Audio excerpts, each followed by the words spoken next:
This is Urso. Urso has lost 11 kilos, feels better than he has in years, and has just been handed a body scan saying a third of it was lean mass. Lean mass! Reduced! Category concerning.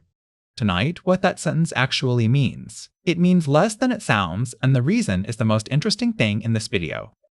You've seen the number. 40% of the weight you lose on these drugs is muscle. Let's do this properly, because that number has a history. It comes from a body composition sub-study of a semaglutide trial.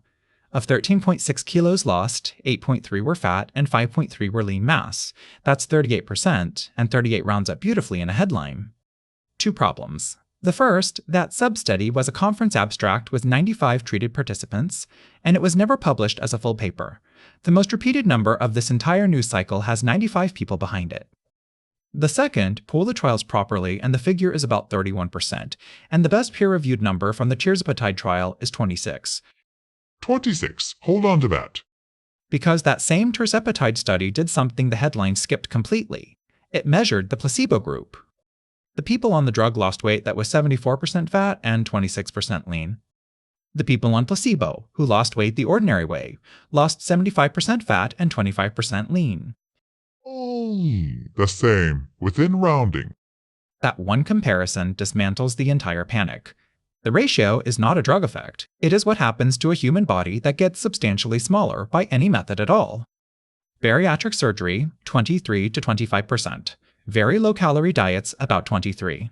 Dieting always charged you this. Nobody noticed, because dieting rarely worked well enough for the bill to arrive. So it isn't me? It isn't you. Now the asterisk, and it's a large one. Lean mass is not muscle. Lean mass is a category on a scanner. It's everything that isn't fat, organs, gut, skin, blood, glycogen. And water. About 74% of it is water. I report categories. I do not report muscle. And here's the part that deserves to be famous. Fat tissue itself is only about 80% fat. The rest is water and protein, which the scanner counts as lean, so losing fat mathematically forces some lean mass loss. That's arithmetic, not atrophy. I'm lean mass, technically. He is, technically. When researchers used whole-body MRI to break that loss apart, 60% skeletal muscle, a third the fat-free part of the fat you just lost, plus gut and skin, 7% organs. And inside that 60%, nearly half of the whole thing was water.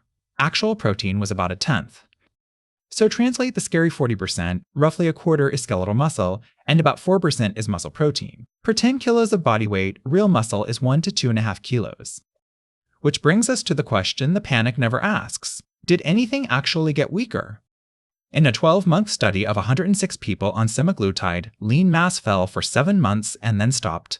Grip strength went up by 4 kilos, and the share of people meeting the criteria for sarcopenic obesity fell from 49% to 33%.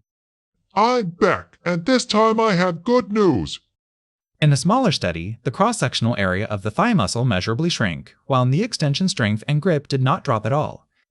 And in the MRI study, muscle volume fell exactly as much as you'd predict for that much weight loss, no more. But the fat infiltrating the muscle fell far more than predicted, 2 to 4 times faster than aging normally puts it there.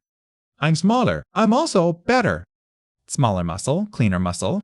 And every trial that measured walking found it improved, 20 meters here, 18 meters there, 13% farther on a treadmill. Now, the honest other side, because it exists and I'm not hiding it. One study of over 65s with type 2 diabetes found the opposite. Worse grip strength and slower walking speed after 2 years, with more loss at higher doses. Retrospective. No diet data, no exercise data. The authors themselves declined to claim cause. So, in older adults, the literature genuinely disagrees. If you're over 65, that's a conversation to have with your doctor. Not a reason to skip the drug, but a reason to do the next part on purpose.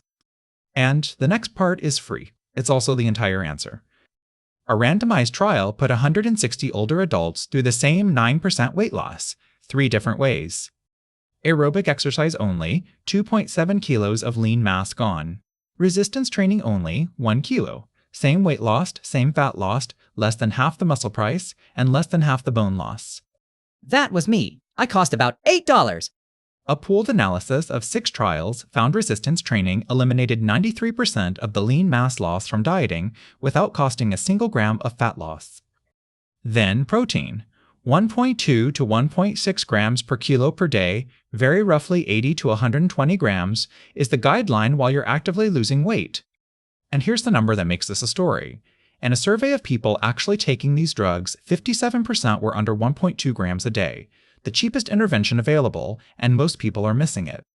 But protein isn't the lever on its own. A trial that nearly doubled protein with no resistance training found no difference in lean mass whatsoever. Food plus lifting, not food instead of lifting. And stop using the scan as the scoreboard. Grip strength and standing out of a chair 5 times are free and have published cutoffs. 5 chair stands in under 15 seconds, and the printout was never what mattered. 10 seconds costs nothing. I've said this before. There's one more thing, and it proves the whole point in reverse. Or you could just take There is a race to build drugs that preserve muscle during weight loss. Every one of them is phase 2. Not one is approved anywhere for anything. And here's what happened when one was tested in people with age-related muscle loss. It added 6 to 7% lean body mass over placebo, an enormous win on the scan. Physical performance, not significant. Walking speed, not significant. Grip strength, unchanged. But the stand looked incredible. Another failed, a phase 3 trial on mass and stair climbing power together. A third was discontinued this year after it couldn't move function in 2 separate muscle diseases. Mass on a scan is not strength in a body. 4 separate times now, these drugs bought the number and not the ability. So let me be very clear about what this video is not saying. These are among the most effective medicines of the past decade. In 17,600 people with heart disease, semaglutide cut major cardiovascular events by 20%.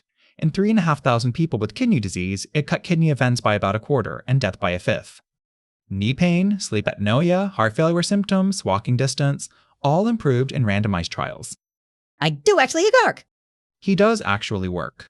Body composition is something you add to this. It is never a reason to subtract it. Nobody should stop, delay, or lower a prescription because of a video on the internet, including this one.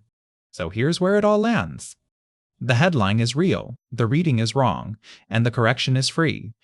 About a third of the weight comes off as lean mass, a scanner category that's mostly water, only partly muscle, and partly the packaging of the fat you just lost. The placebo group paid the same rate, and every time somebody measured strength instead of mass, it held or it improved.